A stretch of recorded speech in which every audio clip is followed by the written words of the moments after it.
اردو جاسوسی ادب کے بے تاج بادشاہ طارق اسماعیل صاغر کے قلم سے نکلا ایک اور سنسنی خیز شاہکار، فرار کے بعد۔ اس آڈیو سیریز کی 5ویں قسط ناول نگری پر پیش خدمت ہے۔ اس قسط میں آپ دیکھیں گے کہ کہانی کس طرح ایک نئے اور خطرناک موڑ میں داخل ہوتی ہے۔ جاسوسی، ایکشن اور سسپینس سے بھرپور اس ناول کی پچھلی اقساط کو آپ ہمارے چینل کی پلے لسٹ میں دیکھ سکتے ہیں۔ اگر آپ کو ہماری یہ کاوش پسند آ رہی ہے تو ویڈیو کو لائک کریں اور چینل کو سبسکرائب کرنا نہ بھولیں۔ ناول فرار کے بعد، مصنف طارق اسماعیل صاغر، قسط نمبر 5۔ تیسرا باب۔ دونوں دل ہی دل میں خدا کا شکر ادا کرتے آشرم کی طرف آ رہے تھے کہ اس مصیبت سے انہوں نے آسانی سے چھٹکارا حاصل کر لیا۔ بصورت دیگر ان کی ساری محنت اکارت جانے کے امکانات بھی موجود تھے۔ انہوں نے کچھ دیر وہیں بیٹھ کر خود کو نارمل کیا اور پھر واپس لوٹے تھے۔ بھجن کتھا ختم ہو چکی تھی، لیکن آشرم کی بتیاں ابھی روشن تھیں۔ رات کا 1 پہر ڈھل چکا تھا۔ بھجن کرنے والے اپنے گھروں کو لوٹ چکے تھے۔ آشرم کے باہر ہی اچانک گیتانجلی ان کے سامنے آ گئی۔ خدا جانے وہ کس گوشے میں چھپ کر ان کی منتظر تھی اور اچانک نکل کر سامنے آ گئی تھی، یا پھر یہ حسن اتفاق تھا، لیکن دونوں کے دل ایک مرتبہ زور سے دھڑک کر رہ گئے۔ کہاں تھے تم؟ اس نے اچانک ہی دونوں کو گڑبڑا دیا۔ ارے بھائی، ہم کہاں تھے؟ ذرا جنگل پانی کرنے گئے تھے، سوچا باہر کی فضا کا جائزہ لے لیں، شیر عالم نے کہا۔ اس کے علاوہ تو کوئی بات نہیں تھی؟ گیتانجلی کے اس سوال نے اچانک ہی دونوں کو بوکھلا دیا۔ کوئی اور بات کیا ہو سکتی ہے دیوی جی؟ بس آپ ہی کی باتیں کر رہے تھے ہم دونوں۔ دوبارہ شیر عالم نے ہی جواب دیا۔ آؤ تھوڑی دیر یہیں بیٹھتے ہیں۔ گیتانجلی نے انہیں آشرم کے مندر کے باہر والے چبوترے پر بیٹھنے کا اشارہ کیا تھا۔ آشرم اور ملحقہ مندر کی بتیاں ایک ایک کر بجھ گئی تھیں، اور تینوں چاندنی کی روشنی میں نانک چندی اینٹوں سے بنے اس قدیم چبوترے پر بیٹھے تھے جب اچانک ہی گیتانجلی نے انہیں دوبارہ چونکا دیا۔ پہلے روز مجھے تم دونوں پر جو شک ہوا تھا، بعد میں اس پر یقین بھی آ گیا، اس نے شیر عالم کی آنکھوں میں جھانکتے ہوئے کہا۔ وہ بے پناہ اعتماد دکھائی دے رہی تھی۔ اچھا جی، ہمیں بھی بتا دو، جانے پھر کب ملاقات ہو زندگی میں، یہ سننے کا موقع ملے بھی یا نہیں، شیر عالم نے مسکراتے ہوئے کہا۔ میں سنجیدہ ہوں۔ مجھے اس بات کا بھی علم ہے کہ اب تمہیں مجھ سے ڈرنے کی ضرورت نہیں ہوگی۔ میں شروع ہی سے جانتی ہوں کہ تم دونوں مسلمان ہو۔ تمہارا تعلق پاکستان سے ہے اور عین ممکن ہے تم دونوں جیل سے بھاگے ہوئے ہو۔ میری بات سن لو، درمیان میں نہ ٹوکنا، اس نے بشیرے کی طرف دیکھ کر کہا، جس نے بے چینی سے پہلو بدل کر کچھ کہنے کے لیے منہ کھولا تھا۔ جس روز تم فتح گڑھ میں ہمارے آشرم میں آئے تھے، اس روز دوپہر میری ملاقات کے لیے اس علاقے کا ایک انٹیلیجنس آفیسر آیا تھا، جس نے مجھے 2 خطرناک پاکستانی جاسوسوں کے جیل سے فرار ہونے کی اطلاع دی تھی اور درخواست کی تھی کہ اگر مجھے کسی پر شک ہوا تو انہیں مطلع کر دوں۔ وہ لوگ مہاراج سوامی کے کسی آشرم کی تلاشی نہیں لے سکتے، کیونکہ ان کی آمد کا اگر مہاراج سوامی کو شک بھی ہو جائے تو ان کی نوکریاں خطرے میں پڑ سکتی تھیں۔ گھبراؤ نہیں، اطمینان سے میری بات سنتے جاؤ۔ اگر میں نے تمہیں گرفتار ہی کروانا ہوتا تو اس سے پہلے مجھے ایسے ہزاروں موقع میسر تھے، جبکہ یہاں میں تمہارا کچھ نہیں بگاڑ سکتی۔ تم دونوں یہاں آسانی سے میرا گلا دبا کر سرحد پار کر سکتے ہو، لیکن میں نے اس دن کا بڑی بے قراری سے انتظار کیا ہے، کیونکہ ہم تینوں کی منزل ایک ہی ہے۔ گیتانجلی کی باتیں دونوں پر حیرتوں کے پہاڑ توڑ رہی تھیں۔ کیا مطلب؟ بشیرے نے تھوک نگلتے ہوئے پوچھا۔ میں بدقسمت جو آج گیتانجلی کے روپ میں تمہارے سامنے بیٹھی ہوں، ایک مسلمان کی اولاد ہوں۔ اوہ میرے خدایا، کیا تم واقعی سچ کہہ رہی ہو؟ واقعی؟ شیر عالم نے اس کا بازو پکڑتے ہوئے پوچھا۔ ہاں، مجھے 8 سال کی عمر میں میری ظالم ماں نے اس آشرم تک پہنچا دیا تھا۔ وہ خود 2 سال بعد خطرناک بیماری سے مر گئی، لیکن مجھے گیتانجلی کی آواز تھرا گئی، اس کی خوبصورت آنکھوں سے آنسو ٹپ ٹپ گرنے لگے تھے۔ یہ 16 سال پرانی بات ہے، لیکن مجھے کل کی طرح یاد ہے۔ میری ماں ہندو تھی، باپ مسلمان۔ مجھے اس بات کا تو علم نہیں کہ ان دونوں کی شادی آپس میں کیسے ہوئی تھی، لیکن بعد میں اس بات کا علم ہوا کہ یہ سوامی میرے باپ کا دوست تھا۔ دونوں جرم کی دنیا کے 2 ایسے کردار تھے جن سے پولیس کے فائل بھرے رہتے تھے۔ وہ عورت جو میری ماں تھی، شاید پہلے اسی سوامی کی داشتہ رہی ہوگی۔ اس نے میرے باپ سے شادی کی اور میرے والدین بڑی خاموش زندگی بسر کرنے لگے۔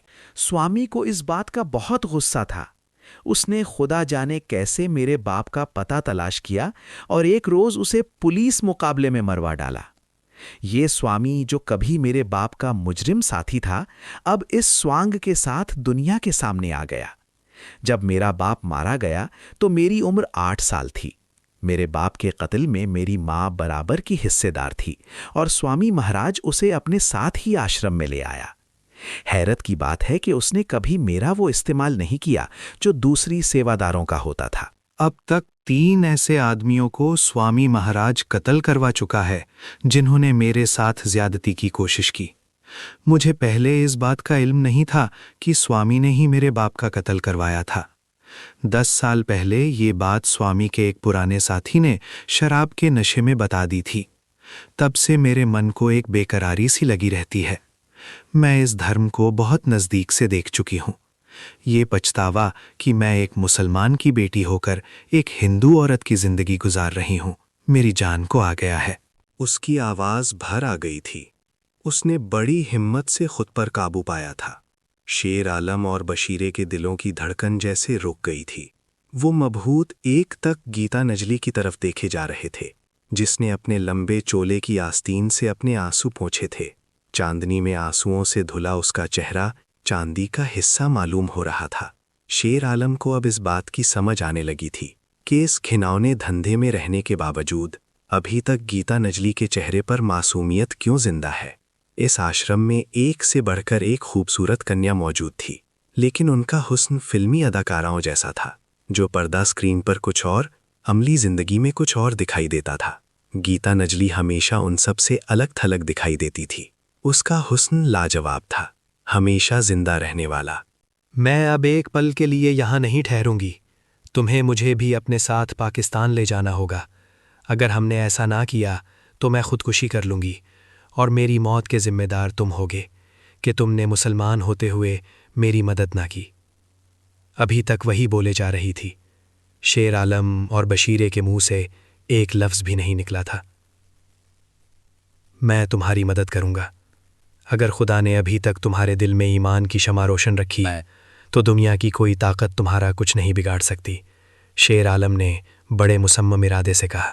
اس کی بات نامکمل ہی تھی جب انہیں دور سے ایک جیپ کی روشنیاں اس سمت بڑھتی دکھائی دیں۔ کون ہو سکتا ہے؟ بشیرے کے منہ سے بے ساختہ نکلا۔ دونوں کے ذہنوں پر ابھی تک نتھو رام کی لاش سوار تھی۔ سب سے پہلے ان دونوں کے دلوں میں چور کی داڑھی میں تنکا کے مصداق یہی خیال آیا کہ کہیں نتھو رام پولیس کو مطلع کر کے تو نہیں آیا تھا اور یہ پولیس والے ان کی گرفتاری کے لیے نہ آ رہے ہوں۔ تم دونوں اندر چلو، گیتانجلی نے انہیں ہاتھ کے اشارے سے کہا۔